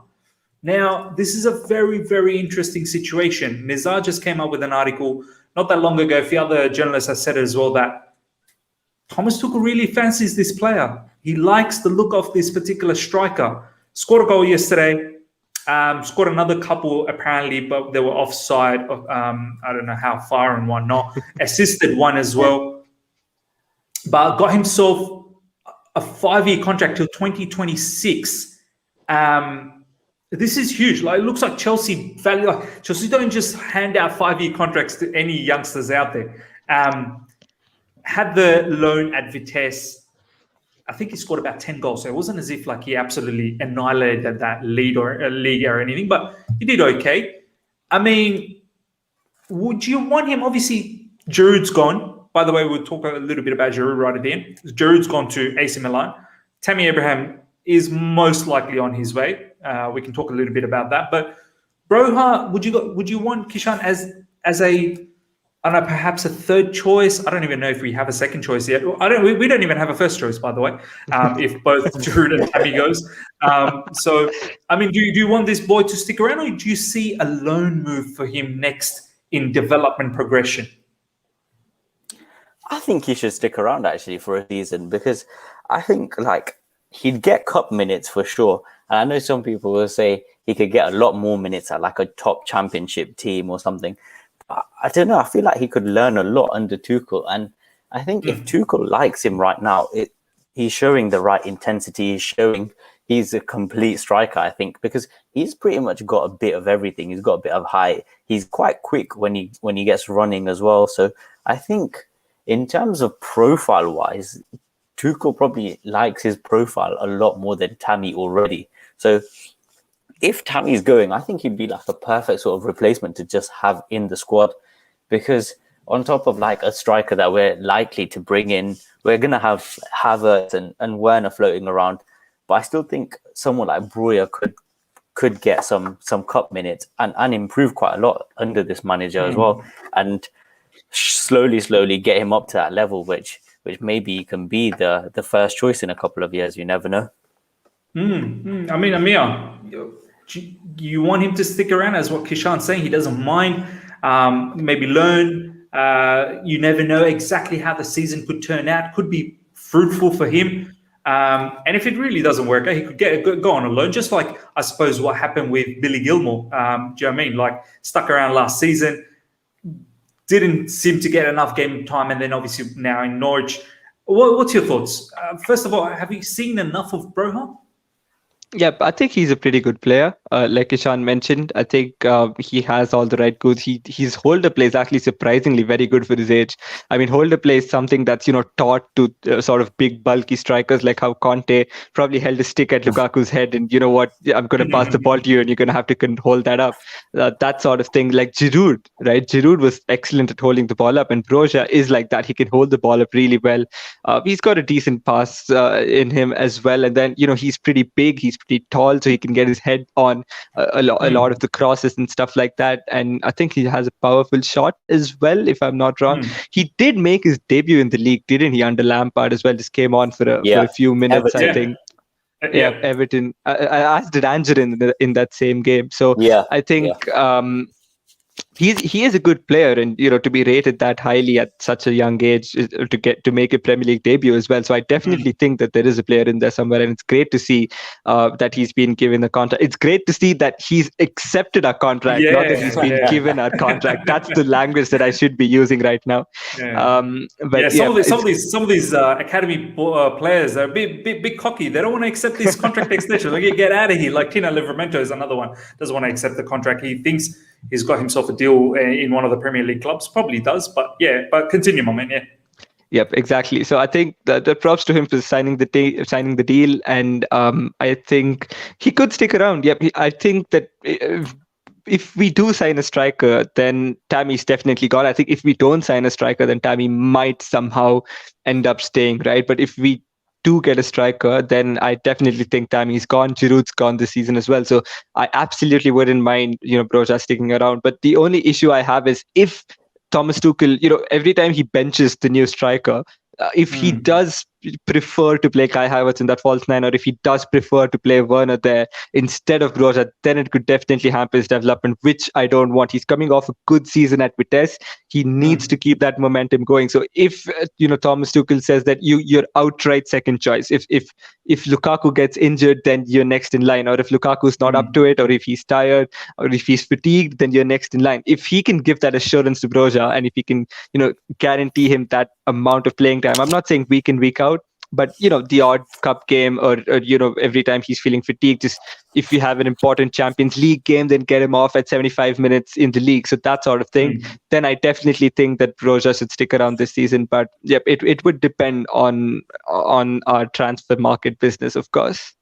Yeah, here's my thing though. By the way, Drick Ronam has said Broja is our own Haaland. I would love it if it ever turned out like that.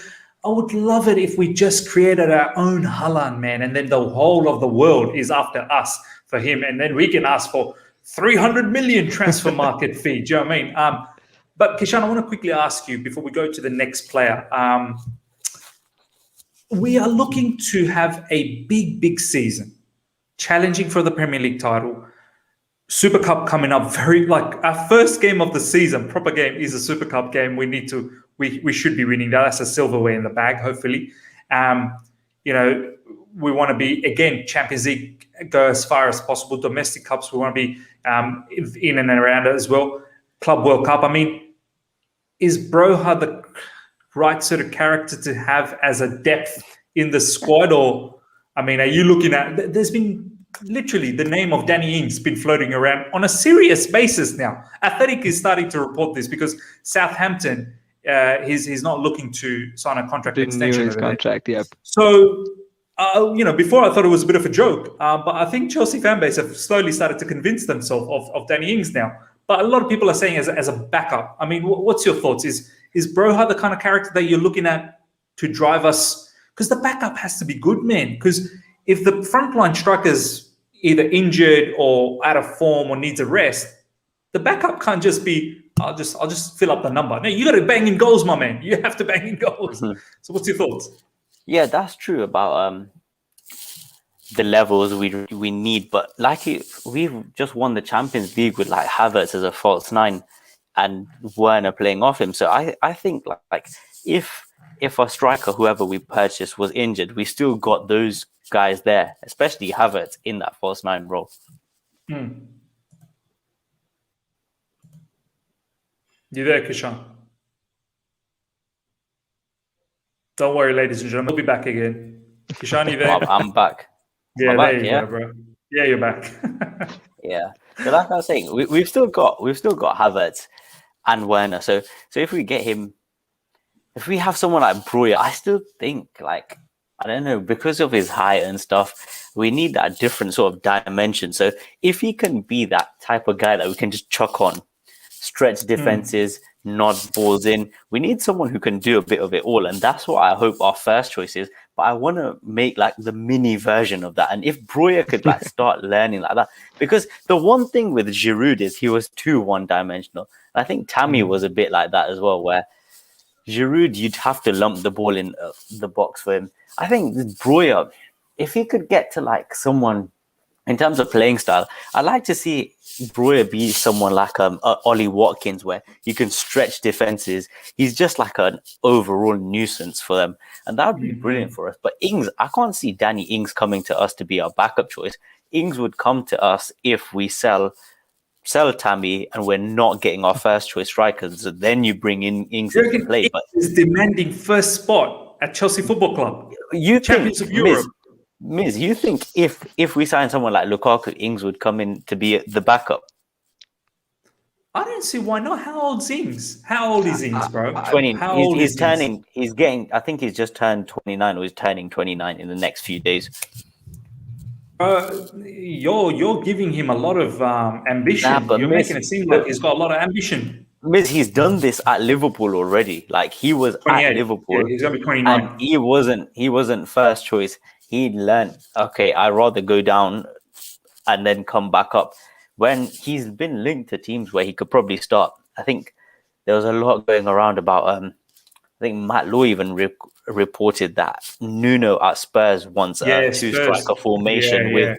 Yeah. And I know they're not going to win anything still, but it's he still gets that step up into a European competition. But I'm pretty sure he wants to be in the Champions League.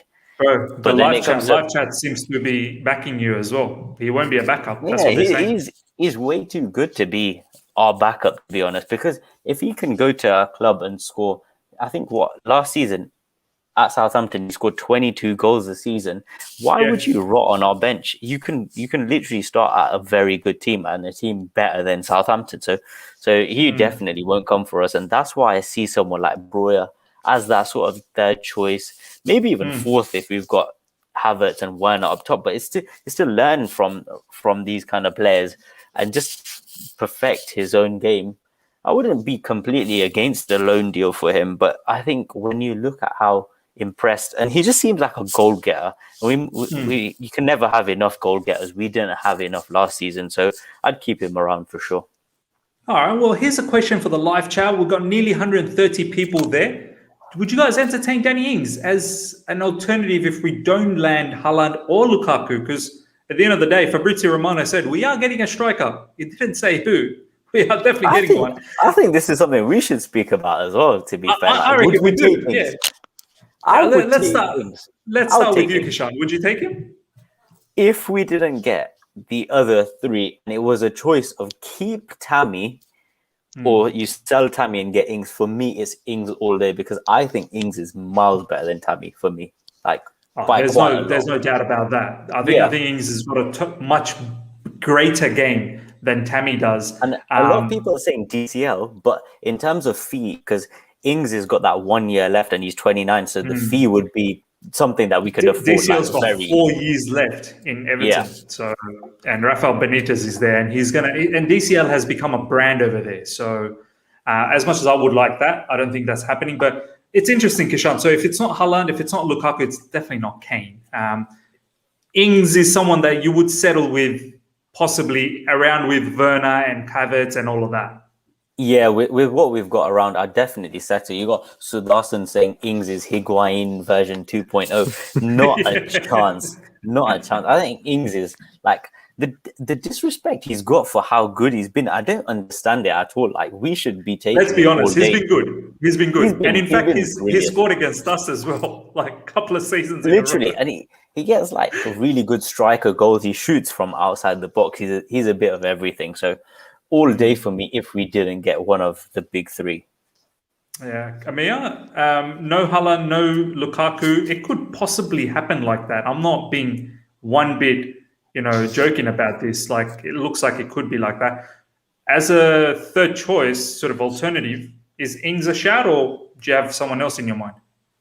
No, I think Ings is a pretty decent shout. I mean, he's scored a lot of goals, and the only issue I have with him is that he's injury prone. He's been that way for a lot of seasons now. So that's one sort of issue I have with things. But apart from that, I actually rated him very highly back in his Burnley days. I always used to think that he's a really good striker, even for Burnley at that time. And then his move to Liverpool, I actually hoped would sort of work itself out, but unfortunately it didn't. And I'm glad to see that he's doing well at Southampton at the moment. But I think he's a pretty good player. But at the same time, champions of Europe signing your 13th place side's 29-year-old striker. When you put it that way, that's just one way of looking at it. It's not really backing Thomas Tuchel, is it? Exactly my point. But he's so much higher than that team, though. He is. True. Because he's I'm not denying it, but like put it this way. It's underwhelming. Exactly. How do you think Thomas Tuchel's going to feel when the Chelsea hierarchy comes up to him? So we didn't get Haaland, we didn't get Lukaku, but we got you, Danny Ings. He's going to be rubbing his hand. He's saying, we're winning the league now. It could very well be, man. I get exactly what you mean, though. Like, when you sign someone like, if it's the big three, you think, title challenges. You don't instantly think that with Ings. You don't think he's that guy. But I think, like, that's something in our head. But if he actually comes to us, he'd get us a good amount of goals.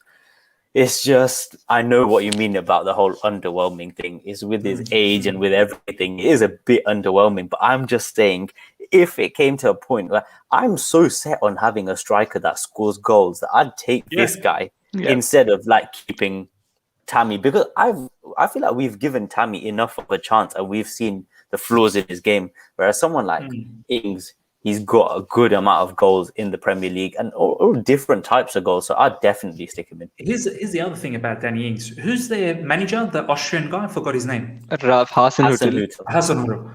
He's from the German Bundesliga as well, background over there. Yeah. Completely. And we've seen Southampton. They press hard. He's good at press. Well. He's very good at pressing. That's the thing. He knows the pressing game. He will understand Thomas Tuchel's ideology of defending from the front. There are positives, and he scores goals. Danny Ings scores goals. Low risk as well. Very scores early, goals. I mean, it just doesn't scream out as a title-winning type of a signing. Obviously, as we said, Haaland and Lukaku is number one. Come on, you Blues TV. I think it's Jake who's saying, Danny Ings. I think now with that whole striker position as well, there's like an added importance to it because I don't think we're going to get any sort of creator in, even if that's from the right wing back position. Because if you got us Hakimi, and I know Hakimi's coming in, I would have settled for a striker who's a bit lower, like Ings. I still would, but it's just like, I think now that there's no creator, there's an added burden on someone like Lukaku or Haaland when they come in. It's like, you're the man, purely. You got to do this by yourself and take us to the top. Exactly. Ladies and gentlemen, we've got 140 live. Let's get the likes. We're 20 away from 100 likes. So let's get the likes up to 100 straight away and check out my panelists, their socials in the description. If you're here for the first time as well, subscribe because we are on the way to 6,000 subscribers. Very, very close now. The last player that I want to talk about before we have a final sort of, like a putting it all together in an umbrella conversation right at the end is Tammy Abraham. I know we touched a little bit on him. He scored a goal. He was the last goal. I mean, he was one of the goal scorers. So Ziyech scored 3, Pulisic scored 1, Broja scored 1, Tammy Abraham's the other one. I'll go to you, Kishan. Tammy Abraham, I mean, could it be that he somehow manages to stick around? I mean, the videos that we've seen last week, we were talking about it, hugs and kisses and all of that, passionate kisses with Thomas Tuchel. Not kisses, I'm making that up, but lots of hugs. Bro, you're sounding sus, man. Yeah. And obviously scoring a goal against Peterborough, I know it's not a big deal, but if he ends up having a good pre-season, Kishan, and does everything that Thomas Tuchel kind of wants him to do, can this situation ever be turned around, or this is, Sarah, get out of here? Like, I just saw a quote from Thomas Tuchel saying, I like how Tammy's gone through adversity and he's always come out and he's got what it takes. Where'd you see this? On Twitter. And he's got what it takes. I want to bring it up. And find it. Because that's interesting, bro. I want to bring this up. There's a CFC journalist? news report, Williams. Oh, yep. Yeah, it's on his 55 minutes ago. So it's at CFC news report. Mad. I got it here. Okay, Tuchel on Tammy Abraham. I like that he overcame obstacles in his career and he has the spirit to make it at Chelsea. This is one of the toughest challenges that you can face, but he's ready for that. Sounds like we're not getting 40 million. It sounds like he's... I mean, that's literally... He had different tune last season. Source, though, and like, when was this quote from? Because I don't see a source written there by him. Yeah. Where did he say that? Like to read it out. A lot of people are questioning. Everyone's saying. Do you reckon he just made that up? CFC news report is making news up. Not all sure, those but hate Tammy will let's get. hope so. I mean, look, yeah, that's a good point, Ameya. That really is. Like, where's that actually from?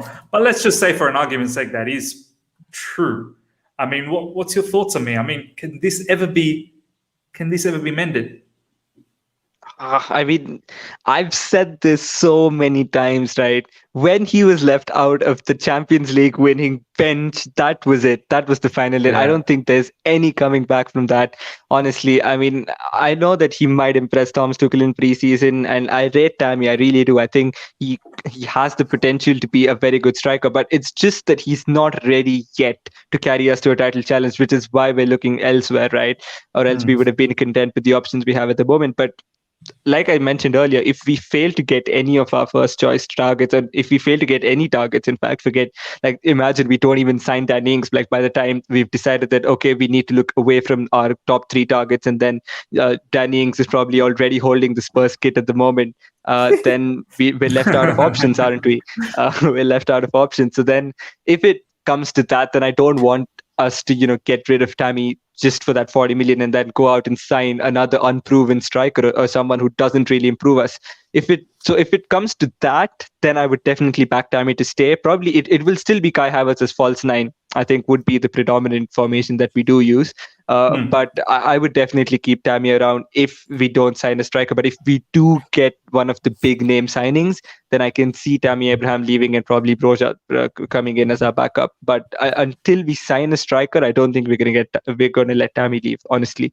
And I think that's one of the indicators that we're going to look out for. If there's news that Tammy Abraham's very close to joining Aston Villa, West Ham, or whatnot, then I definitely think that we've got another striker coming in at Stamford Bridge in the works. Yeah, go on, Kishan, bro.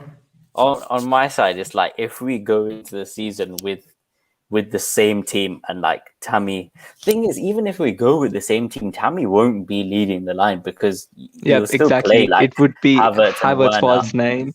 Then he, as a backup player, yeah, I could deal with it, but then I just be resigned to the fact that we're not winning the league. Then like I'd be so annoyed if we went in with that same team because this team has finished fourth, and if we do nothing, I still think it would be in a top four race again, and I just can't be bothered for it. Like every season, top four should not be like top four should just be a natural thing, man. And then Miz, you look around and you got United who have just added Sancho. They could add Varane, even if they don't or whatever. Just Sancho on his own, he's gonna elevate them up there, and Liverpool are back. It's just gonna be such a boring season for us if we stick this way. So for me with Tammy, I think what's best for him as a player, like instead of rotting on our bench, you should just leave any Premier League team that sort of pays us that 40 million. He's got linked with Arsenal, and this is the thing. Like I know quite a lot of Arsenal fans, and I asked them,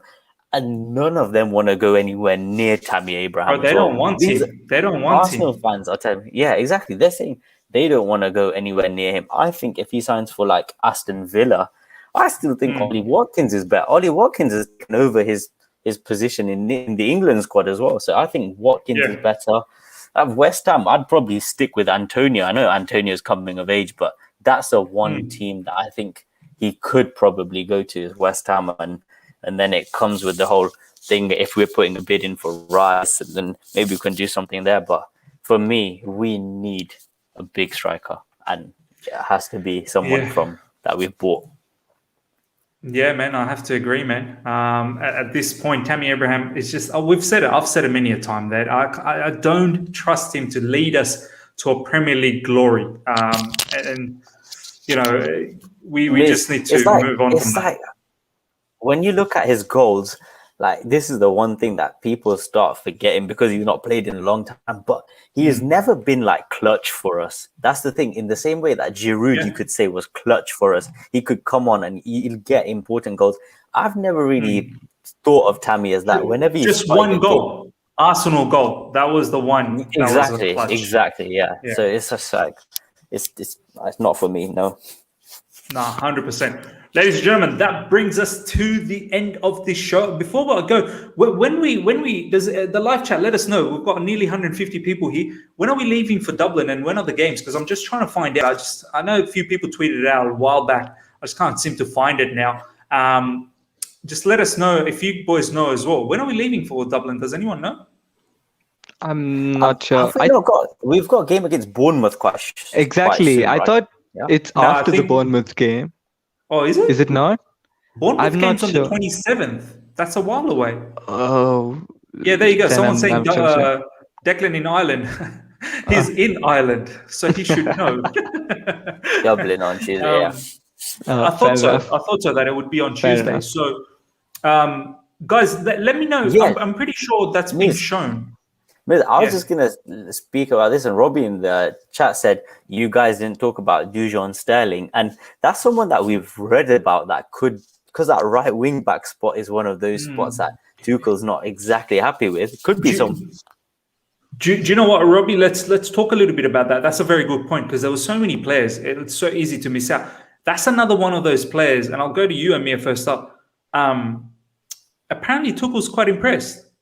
Apparently, he's impressed with that right-sided player. So whether we play with a 3 at the back, whether we play as a 4, And Sterling looks like he is okay to be as a squad player. Like, he's not one of those ones that are demanding, I need spot right now. Like, he understands where he's at, like, and he's putting in the hard yards. So, you know, he's another one that's been highly talked about, Dujon Sterling. I don't know where he was last season. I think it was in... He was injured. He was injured last season. He's coming on the back of a like sort of long-term injury this season. So yeah, which is why he's been training with us. In fact, but I would be surprised if he formed a part of first team. Honestly, I always thought of him to be, you know, sort of lone army player, and but fair play to him if he does come in and impress Thomas Tuchel, because he did play right wing back. As I mentioned earlier, right, our academy always plays in the 3-4-3 formation because that seems to suit everyone the best, which is why we sort of come up with so many wing backs, don't we? Lamptey, Livramento, Dujon Sterling as well. So I think Dujon Sterling was one of he was a pretty decent player there, and you know, he obviously started as the right wing back, and I don't remember if he went on loan, but I think he did not. I think he was at Chelsea because he got injured. He got a serious injury, and then which is why he didn't go on loan last season. But yeah, I mean, I think Adam Newson wrote about him as well. He said that if there was one surprise player who I would pick would be included, it would be Dujon Sterling. So fair play to him if he does stick around. And you know, I think because he's coming on the back of such a major injury, I think he himself would not be wanting to push himself week in, week out at probably the championship, right? So I think, but I don't know how he will come back from the injury at the same time. So I think we've to let this rest in Thomas Tuchel's hands. But if Thomas Tuchel really, really wants someone for that right wing back spot, and then we failed on Hakimi as well, and I would definitely prefer keeping Dujon Sterling in over signing Adama Traore. It's very tough, Kishan. I'll let you finish this particular topic off with Dujon Sterling. We seem to be clutching on all of these players that are, you know, a few people are talking about Charlie Masunda, now Sterling, with all this injury. We can't be chasing a Premier League title with these players that... You're exactly right, to be honest. Like, I think it's all fun and games to talk about it now, and then you get on to like the serious parts of the season, and you know, week one we just carry on with pretty much exactly the same squad we had last season, plus like one or two ball players. It's like, but do you blame Tuchel? Do you blame Tuchel for doing that? And why would we? Because it's just like, it's just how teams work, to be honest. There might be one or two surprise inclusions, but like with Sterling, it seems like he's 21, nearly 22, and then like he's been out of football for a year, so it seems like a weird kind of thing to like stick him into the Champions League winning team who's chasing a Premier League title. I can't see it, but and also at the same time, this whole rumors that Tuchel's been impressed. Who knows? Like you could make up anything and say something like that. Like there's no real telling that he's been impressed with him. He's been impressed with Malang Sarr. Who knows? So at the same time, I think we should. Bottom line, he can't be impressed with everyone. Yeah, Tuchel said himself he expects like pretty much the same squad, add 2 or 3 players, and then maybe a few being sold. These players, even the ones who are out on loan, probably won't even get that much of a shot. And ones like Zappacosta coming into the preseason, we've not even spoke about some of these, just because they're so like resigned. You just think, even though they played in the game yesterday, you know their fate is quite similar to some of the guys in the loan army. Exactly right. That's why I'm just not entertaining some of these things, because we could just be here and talk about every one of these players, and then we could come to a conclusion. Yeah, that's not bad. And Tuchel's impressed by him. And then you see a squad of 54 players, and it's just not going to happen, man. It just won't happen that way. Roby, thank you so much for this comment. On the 22nd, we play our game against a local team in Ireland. So that is the next one. Hopefully we get to watch it, ladies and gentlemen. Before you go, please smash the like button. We're literally 9 likes away from 100 likes. So it's been a very good turnout again. Ladies and gentlemen, thank you heaps. And also, if you're here for the first time, subscribe.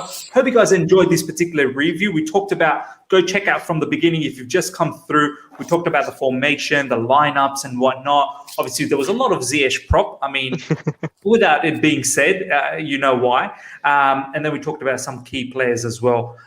So, yeah, we'll see what happens on the 22nd. I'll probably have a review straight after the game, because that game, I think, is getting telecasted in the Chelsea website or Fifth Stand, something like that. We'll find it somewhere.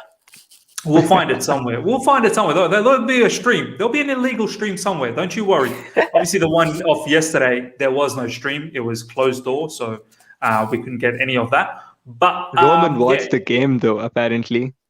Yeah, Roman someone was Abramovich. apparently videoing it and then sending it direct. Roman should put that on YouTube. Roman should open up a YouTube channel and put that on YouTube. That'll get a lot of likes and views for sure. Yeah, ladies and gentlemen, check out the boys, their socials in the description, and we will be back tomorrow. Chelsea transfer news, Lewandowski, Haaland, Lukaku, maybe Danny Ings. That's who we're going to get. Or maybe Broja to lead the line. You never know. It's madness at the moment. But yeah, ladies and gentlemen, hope you guys enjoyed this. Until next time, see you.